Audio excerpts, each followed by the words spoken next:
Hello friends, जय हिंद। स्वागत है आप लोगों का आपके अपने यूट्यूब चैनल परिवर्तन पे। आज हम लोग यहाँ पे एसएससी एमटीएस वीडियो री एग्जाम और सीएचएसएल के लिए जो मैंने आपको बताया था इतिहास की श्रृंखला को जारी रखते हुए मैंने आपको वैदिक सभ्यता और सिंधु घाटी सभ्यता के प्रश्न करा दिए थे।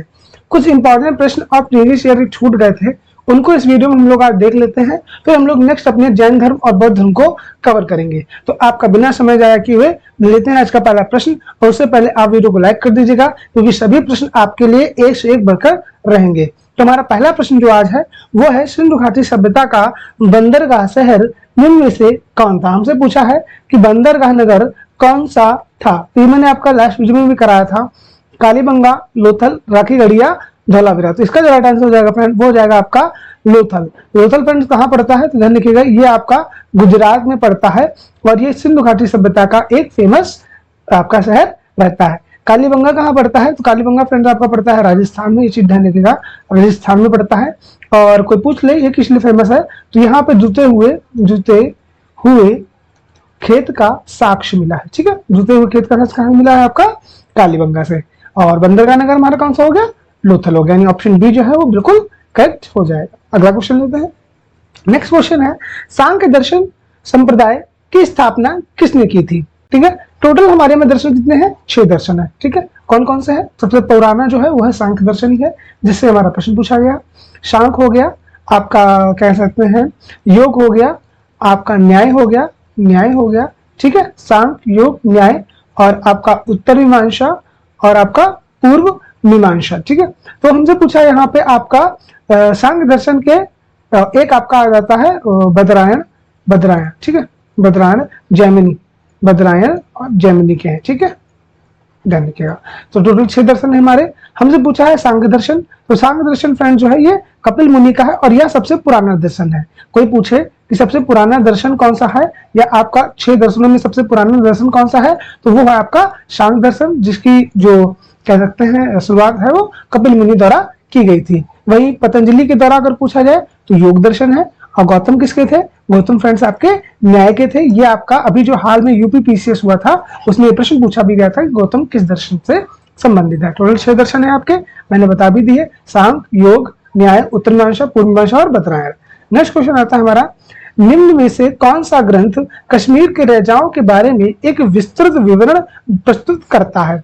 राज तरंगिणी, विनय पाठक, कथा सरिसागर या दीपवंश। तो इसका जो राइट आंसर हो जाएगा फ्रेंड वो हो जाएगा आपका राज तरंगिणी, जो कि कल्हड़ द्वारा लिखा गया था। किसके द्वारा लिखा गया था, यही पूछा जाता है, कल्हड़ द्वारा रचित। ठीक है, ये इसकी रचना किसने की थी, कल्हड़ ने की थी, जिसमें कश्मीरी राजाओं के बारे में बताया गया है, राज तरंगिणी। ध्यान रखिएगा। नेक्स्ट क्वेश्चन है, निम्नलिखित में से कौन सा सुमेलित नहीं है, नहीं पूछा है। ठीक है, देख लेते हैं। सामवेद विज्ञान का विज्ञान, अच्छा भैया। ऋग्वेद स्मृति के भजन का विज्ञान, ओके। आयुर्वेद जादू के सूत्रों का ज्ञान, ठीक है।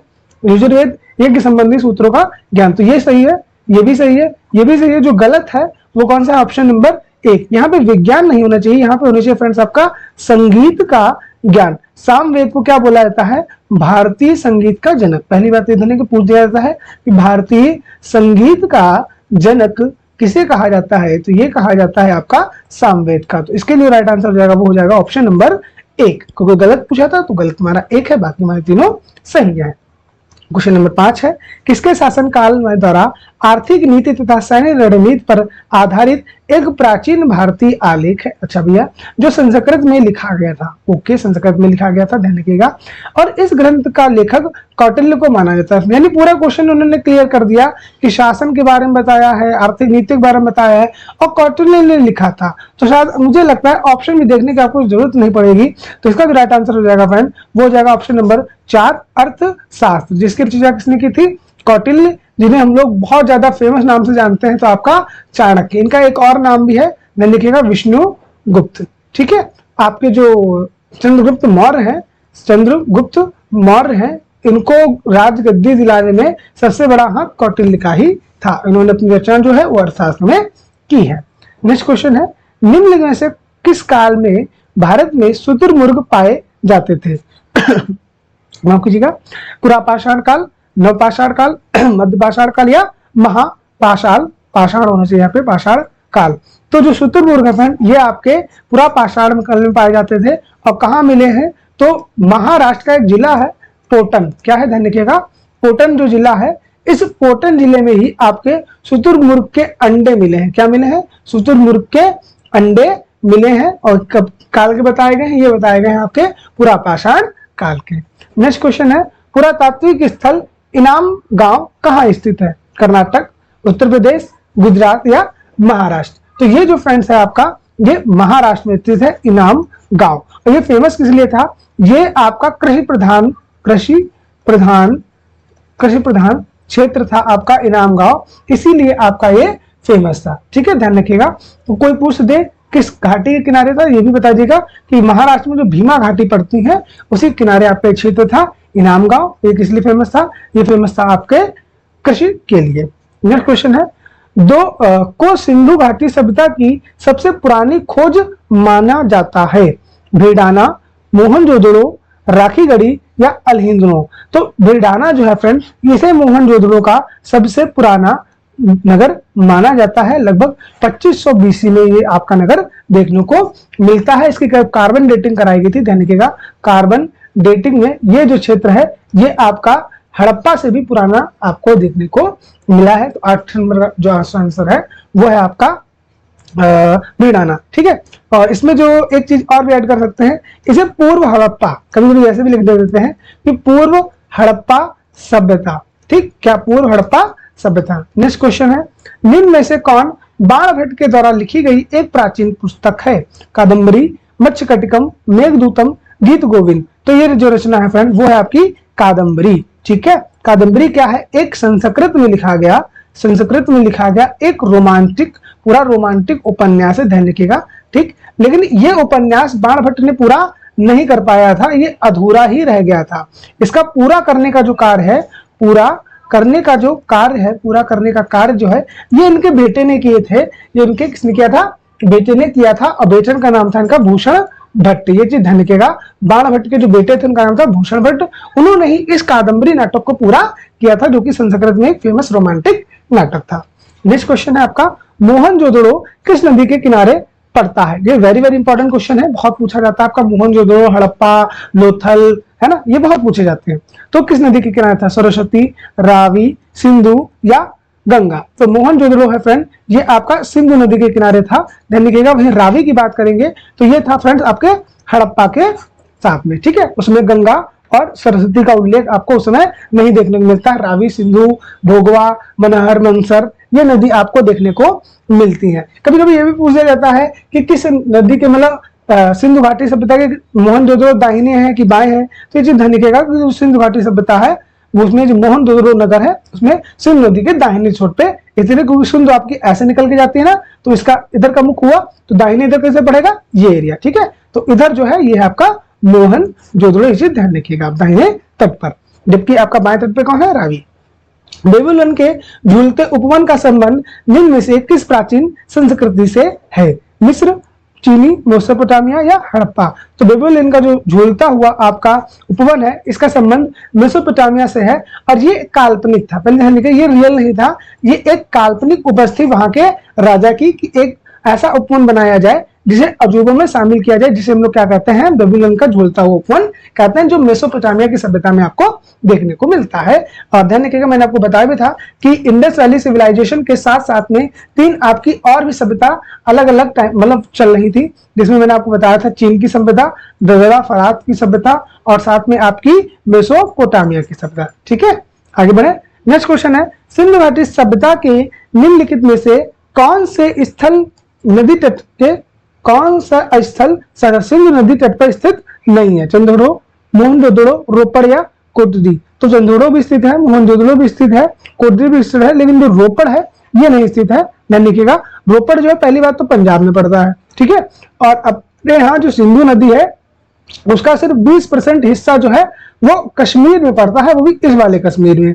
पंजाब आपका यहाँ पे पड़ता है ना, पंजाब आपका यहाँ पे पड़ता है। तो रोपड़ पंजाब में पड़ता है, तो यहाँ तो सिंधु नदी हो ही नहीं सकती। लेकिन मान लो पूछ दिया जाए अगर सिंधु नहीं है भैया तो कौन सी नदी है?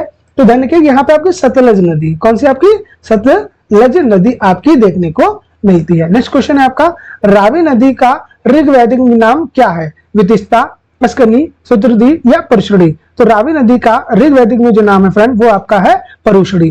शत्रुदा किसका है? तो शत्रुदी जो है फ्रेंड ये सतलज नदी का है या सतलज नदी जिसको हम लोग बोलते हैं।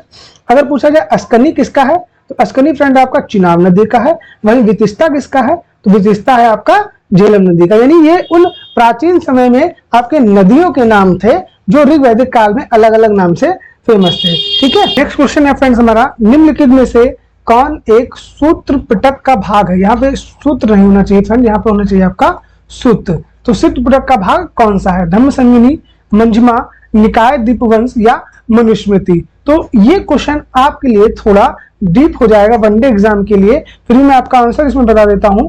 जो मंजमा है ये इसका राइट आंसर हो जाएगा। सूत्र पिटक, जब आप बौद्ध धर्म को देखते हैं तो बौद्ध धर्म में आपके 3 पिटक देखने को मिलते हैं जिन्हें हम लोग त्रिपिटक की संज्ञा देते हैं। कौन कौन से मैं आपको थोड़ा सा इसमें बता देता हूं। एक तो आपका है सूत्र पिटक, सूत्र पिटक हो गया। एक है आपका विनय पिटक, विनय पिटक, और आपका धम्म पिटक। ठीक है, सूत्र, विनय और धम्म, इसी सूत्र पिटक में का एक भाग है मध्यमा, और इसे धम्म संगिनी और निकाय दीपवंश आपका विनय और धम्म के साथ में संबंधित है। अगला क्वेश्चन लेते हैं। नेक्स्ट क्वेश्चन हमारा है कि पाकिस्तान के किस प्रांत में स्थित मोहनजोदड़ो को प्राचीन सभ्यता स्थल है? बलूचिस्तान, सिंध, पंजाब या खैबर पख्तून। तो आपको पता ही होगा कि इंडस वैली सिविलाइजेशन में जो वहां का सिंध जो प्रांत है वो आपका सबसे पुराना वहां का मोहनजोदड़ो सभ्यता का है। नेक्स्ट क्वेश्चन है हमारा, माइक्रोलिथ का इस्तेमाल शुरुआती इंसानों द्वारा किया जाता था। ये माइक्रोलिथ क्या था? सिक्के, पत्थर के औजार, कपड़े या मिट्टी के बर्तन। तो ये फ्रेंड्स आपका था पत्थर के औजार। ध्यान रखिएगा, पूरा पाषाण काल के बाद का जो पीरियड आता है जिसे हम लोग कहते हैं मध्य पाषाण काल। इस पाषाण काल में मानव जो पत्थर के औजार है उन्हें क्या करता है? थोड़ा नुकीला बना लेता है। माइक्रोलिथ का मतलब ही होता है पत्थर के औजार, इसीलिए माइक्रो मतलब छोटा, ठीक है, लिथ मतलब पत्थर, यानी पत्थर के छोटे छोटे औजार। जहां इनके बड़े बड़े औजार के पत्थर होते थे, अब ये थोड़ा अच्छे से पत्थर बना लेने लगे थे, औजार बनाने लगे थे। इसीलिए पूरा पाषाण और मध्य पाषाण काल का अंतर है, पूरा मध्य और नव। ध्यान रखिएगा, पूरा में आपकी आग फेमस है, ठीक है, मध्य में आपका माइक्रोलिथ फेमस है, और नव में व्यक्ति की खेती और पहिया फेमस है ना, ये चीज ध्यान रखिएगा। नेक्स्ट क्वेश्चन पे देखते हैं, निम्नलिखित में से कौन सा हड़प्पा स्थल अफगानिस्तान में स्थित है? बालाकोट, कालीबंगा, नागेश्वर या सारतुघाई। तो ये फ्रेंड्स आपका है सारतुघाई, जो आपका अफगानिस्तान के उत्तरी क्षेत्र में पड़ता है। उत्तरी अफगानिस्तान में आपका ये स्थल देखने को मिलता है। टोटल 1600 से ज्यादा आपके इंडस वैली सिविलाइजेशन के स्थल खोले जा चुके हैं, जिसमें 1000 प्लस ज्यादा स्थल आपके इंडिया में है, देखिए, और लगभग 500 स्थल आपके पाकिस्तान में है, और कुछ आपके अफगानिस्तान में 50-60। ठीक है, आगे बढ़े। नेक्स्ट क्वेश्चन है, वैदिक काल के एक चरण में राजा को गोपित कहा जाता था, जिसका अर्थ है ब्राह्मण का स्वामी, लोगों का स्वामी, भूमि का स्वामी या मवेशियों का स्वामी। तो गोपित जो है फ्रेंड वो कहा जाता था आपके मवेशियों के स्वामी को। तो वो लिखा ही है गोपित। गो मतलब गाय, गो मतलब गाय जो मवेशियों संबंधित है, पित मतलब गाय का पिता। तो ये किसे कहा गया है? मवेशियों को कहा गया है, ध्यान रखिएगा। ठीक है, नेक्स्ट क्वेश्चन है हमारा, पुराणों के अनुसार भगवान विष्णु ने पृथ्वी को बचाने के लिए का रूप धारण किया था जो पानी में डूब गई थी? एक शेर, एक सुअर, एक बाघ या एक हाथी। तो ध्यान होगा आपने, भगवान ने एक सुअर का जो है वो रूप धारण किया था, जिसपे उन्होंने अपने जो उनके जो आगे के सुअर के जो सांड ऐसे मतलब वो थे, सींग ऐसे थे, उस पे ही पृथ्वी को उन्होंने उठा लिया था। ठीक है, ये पुराणों के अकॉर्डिंग की बात हो रही है, यहाँ पे वैज्ञानिकता की बात नहीं हो रही है। रामायण के अनुसार का दूसरा नाम रत्नाकर है? विश्वामित्र, गौतम, दरवाशा ऋषि या वाल्मीकि। तो वाल्मीकि द्वारा रामायण को रचित किया गया है, इसीलिए रत्नाकर जो नाम है वो वाल्मीकि को दिया जाता है। ऑप्शन डी सही हो जाएगा। नेक्स्ट क्वेश्चन है आपका, पुरुष सूक्त किस वेद का एक मंत्र संग्रह है? देखिए, ऋग्वेद में टोटल 10 मंडल है। कितने मंडल है? 10 मंडल है। इस 10वें मंडल में एक सूक्त है जिसका नाम क्या है? पुरुष सूक्त। अब ये फेमस क्यों भैया? ये फेमस इसलिए है क्योंकि इसी में वो 4 जातियों की बात की गई है, जिसमें आपके ब्राह्मण है, क्षत्रिय है, वैश्य है और शूद्र है। ठीक है, कभी पूछा जाए कि इन 4 जातियों के साथ किस बात किसमें की गई है, तो पुरुष सूक्त में की गई। पुरुष सूक्त किसका भाग है? ऋग्वेद का भाग है। तो आपका ऑप्शन नंबर 3 जो है वो बिल्कुल सही हो जाएगा। नेक्स्ट क्वेश्चन है, निम्नलिखित में से कौन सा वेद संगीत से संबंधित है? सामवेद, ऋग्वेद, यजुर्वेद या अथर्ववेद? तो सामवेद है फ्रेंड, इसे हम लोग भारतीय संगीत का जनक भी कहते हैं। अभी मैंने आपको बताया था कि भारतीय संगीत का जनक किसे कहा जाता है, तो ये कहा जाता है आपका सामवेद को। ठीक है, आगे बढ़े। नेक्स्ट क्वेश्चन हमारा, वेदांगों के संदर्भ में निम्नलिखित में से कौन सा अनुष्ठान को दर्शाता है? अनुष्ठान मतलब आपके यज्ञ को दर्शाता है। व्याकरण, कल्प, शिक्षा या चला? तो ये तो कोई ऑप्शन होने नहीं है। ऑप्शन कल्प जो है इसका अर्थ ही होता है यज्ञ या अनुष्ठान। ठीक है, नेक्स्ट क्वेश्चन लेते हैं अपना। निम्नलिखित में से नदियों में किसे वैदिक काल में परुष्णी के नाम से जाना जाता है? अभी मैंने आपको बताया था कि परुष्णी जो है वो रावी नदी को जाना जाता है। वहीं चिनाब को अश्कनी कहा जाता था। क्या कहा जाता था? चिनाब को अश्कनी कहा जाता था। सतलज को सुत्रदुत कहा जाता था। और व्यास को क्या कहा जाता था? व्यास को कहा जाता था आपकी वितिस्ता। ठीक है, वितिस्ता का युद्ध या हाइडे स्पीच आपने सुना होगा। निम्नलिखित में से कौन सा भारत में पुरातत्व महत्व का एक पुरापाषाण स्थल है? चिराड, बुर्जहोम, हुनासकी या मेहरगढ़? देखिए ध्यान रखिएगा, यहाँ पे उन्होंने स्थल सभी हैं, यहाँ पे उन्होंने क्वेट्स कर दिया है कि पुरापाषाण काल, यानी सबसे पुराना स्थल कौन सा है? तो ये फ्रेंड्स आपका हो जाएगा हुनसगी, यानी कि ये पुरापाषाण काल का है, जबकि ये भी नवपाषाण काल का है, बुर्जहोम भी नवपाषाण काल का है और मेहरगढ़ भी आपका नवपाषाण काल का है, जबकि आपका हुनसगी पुरापाषाण काल का है। नेक्स्ट क्वेश्चन है, हड़प्पा वासियों को वर्तमान राजस्थान में कौन सी धातु प्राप्त हुई थी? वेरी वेरी इंपॉर्टेंट क्वेश्चन है फ्रेंड्स। और ये जो धातु है मैं आपको हिंट दे देता हूं, ये राजस्थान के खेतड़ी में मिलती है। लोहा, एल्यूमिनियम, कॉपर या कैल्शियम। ठीक है, अगर मैं कॉपर को तांबा लिखूं तो कोई दिक्कत तो है नहीं ना आप लोगों को। ठीक है, तो तांबा मैं लिख के इस ऑप्शन को टिक कर लेता हूं। आप लोग देखिएगा कि जो खेतड़ी के खान है राजस्थान में वो तांबा के लिए ही फेमस है। नेक्स्ट क्वेश्चन है आपका, राजकीय प्रतीक पर शब्द सत्यमेव जयते किस उपनिषद से लिया गया है? कथा, प्रश्न, केन या मुंडक? तो ये प्रश्न आपके लिए बहुत ज्यादा इजी हो गया होगा, इसको मैं इजी कैटेगरी में डाल देता हूं। ठीक है, ये इजी होगा कि सत्यमेव जयते जो है वो मुंडको उपनिषद से लिया गया है। ठीक है, आगे आइए। नेक्स्ट क्वेश्चन है, एक व्यक्ति को चार वैदिक दृष्टिकोण, एक व्यक्ति को वैदिक दृष्टिकोण और समाज के साथ इसका संबंध जीवन के चार लक्ष्यों द्वारा निर्धारित होता है। अच्छा, निम्नलिखित में से कौन सा वह लक्ष्य नहीं है? सिद्धि, अर्थ, मोक्ष या धर्म? तो काम को क्रोध, काम हो गया, अर्थ हो गया, धर्म हो गया और मोक्ष हो गया, ये चार चीजें हैं। इसमें सिद्धि आपकी नहीं आती है, जो ध्यान रखिएगा सिद्धि का पार्ट धर्म के अंतर्गत ही आ जाता है, तो सिद्धि इसमें नहीं है। काम, अर्थ, मोक्ष और लोभ का धर्म इसमें रहता है। नेक्स्ट क्वेश्चन है आपका, 1800 से 1500 पुरुष की तीसरी ऋग्वेद पांडुलिपि को यूनेस्को की memory of the world register में किस बार शामिल किया गया? यानी 1800 बीसी से लेके 1500 बीसी के बीच में जो चीजें हैं इन्हें कब शामिल किया गया? 2008, 2005, 2009 या 2007? तो इन्हें फ्रेंड शामिल किया गया आपका 2007 में। ठीक है, कब शामिल किया गया? 2007 में इन्हें शामिल किया। आज का लास्ट प्रश्न है, होमो इरेक्ट की खोपड़ी निम्न में से किस प्राग ऐतिहासिक भारतीय स्थल में पाई गई? पंचमढ़ी, हथनौरा, पाटने या सागन कल्लू? तो ये जो है वो हथनौरा में आपके कंकाल जो मिलता है, कंकाल जो मिला है उसमें आपका जो कपाल मतलब खपड़ी, ये आपके कब मिला है? हथनौरा की जगह में मिला है। तो फ्रेंड्स ये हम लोगों ने बहुत ही जल्दी में अपने 30 क्वेश्चन कवर किए हैं, क्योंकि मैंने इससे पहले आपको विधिवत तरीके से पूरा अच्छे से पढ़ा के ही लाया हूं इन प्रश्नों पे। ठीक, तो मुझे नहीं लगता बहुत ज्यादा आपको कठिन प्रश्न लगे होंगे, आपके एसएससी के ही प्रश्न है। ठीक है, तो बाकी आप अपना री एग्जाम के लिए तो पढ़ाई करते रहिए। बाकी री एग्जाम के लिए, वीडियो री एग्जाम के लिए हम आपके लिए एक अधिकारी सीरीज, नाम उसका डिसाइड हो चुका है, अधिकारी सीरीज जल्द ही लॉन्च करने वाले हैं। और उस सीरीज में आपके टोटल हम लोग 200 क्वेश्चन लेंगे और कोशिश रहेगी उन 200 क्वेश्चन में लगभग 50 क्वेश्चन हमारे उसी 200 क्वेश्चन से आ जाए। तो आज के लिए इतना ही, बस अपना प्यार हमारे साथ बनाए रखिएगा। मिलते हैं नेक्स्ट वीडियो में, तब तक के लिए ऑल द बेस्ट।